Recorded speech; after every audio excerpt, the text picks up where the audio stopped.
The bridge at midnight, the rain fell softly on the old stone bridge, creating gentle ripples in the dark water below. Emma stood at the railing, her red dress clinging to her wet skin, her long blonde hair hanging in damp strands around her pale face. The streetlights cast a golden glow through the misty evening air, making the raindrops look like tiny stars falling from the sky. She had come here with no umbrella, no coat, and no hope left in her heart. The bridge was empty at this hour, with only the sound of rain hitting the pavement and the distant hum of the city far behind her. Emma wrapped her fingers around the cold metal railing and looked down at the water rushing beneath the bridge. Everything had gone wrong. Her job at the small bookstore had ended 3 weeks ago when the owners decided to close down. Her apartment lease was up, and she had nowhere to go. The few friends she thought she had were too busy with their own lives to notice she was struggling. Her mother had passed away 2 years earlier, and her father had left when she was just a child. Emma felt completely alone in the world. She had always been the kind of person who tried to see the good in everything, who smiled even when things were difficult, who believed that tomorrow would be better.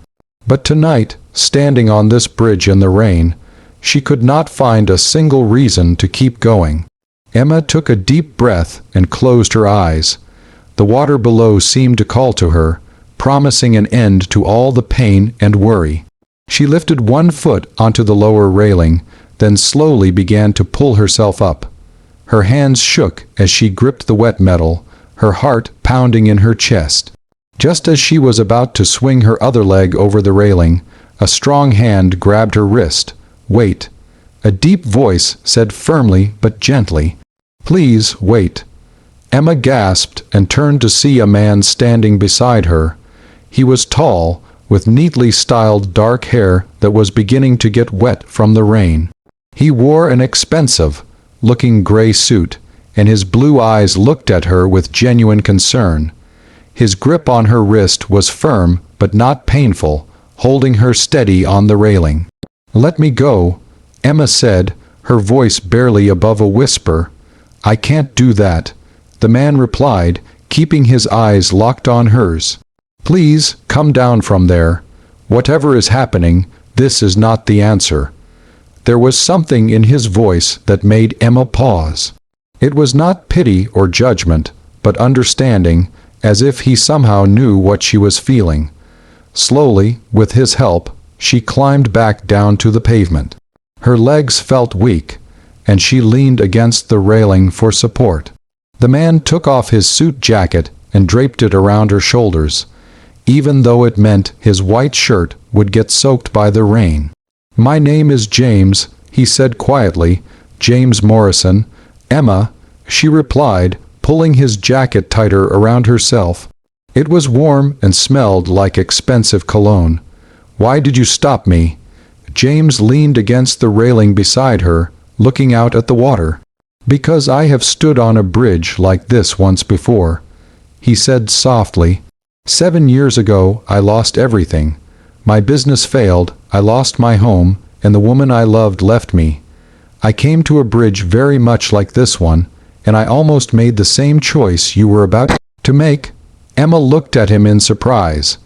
In his perfectly tailored suit and polished shoes, he looked like someone who had never known a day of struggle in his life. "What stopped you?" she asked. James smiled sadly. "A homeless man sitting nearby asked me if I had $1 to spare. It was such a simple thing, but it made me realize that even when I thought I had nothing, someone else needed my help. I sat down and talked with that man for 3 hours. He told me his story, and I told him mine. When the sun came up, I walked away from that bridge, and I promised myself that if I ever got back on my feet, I would spend my life helping others who were struggling." "Did you?" Emma asked, feeling a strange warmth spreading through her chest despite the cold rain. "I did," James said, turning to face her. "It took time, hard work, and a lot of faith in myself. I started over with a new business idea. I slept on friends' couches and worked every hour I could. 5 years later, that business became Morrison Technologies. You might have seen our name on some of the buildings downtown. Emma's eyes widened. Morrison Technologies was one of the biggest companies in the city. This man standing beside her, offering her comfort in the rain, was a billionaire CEO. I don't understand, Emma said, shaking her head. Why are you here on this bridge in the middle of the night? James looked down at his watch, then smiled. I was driving home from a late meeting. I always take this route because it reminds me of where I came from and what I almost lost. When I saw you standing here, I knew exactly what you were thinking, because I have thought those same thoughts. Emma felt tears mixing with the rain on her cheeks. I have nothing, she whispered. No job, no home, no family. I'm completely alone. You are not alone, James said firmly, placing a gentle hand on her shoulder. Not anymore. Emma, I learned something important from my darkest moment. When we reach the bottom, the only way left to go is up. And you don't have to climb alone. He reached into his pocket and pulled out a business card, pressing it into her hand. This is my personal number. Call me tomorrow morning and we will figure this out together. I need someone to run a new community outreach program at my company. Someone who understands what it is like to struggle, someone with compassion and strength. I think you might be exactly who I am looking for. Emma stared at the card in her hand, then back at James. Why would you help me? You don't even know me. Because someone's small act of kindness saved my life once, James replied.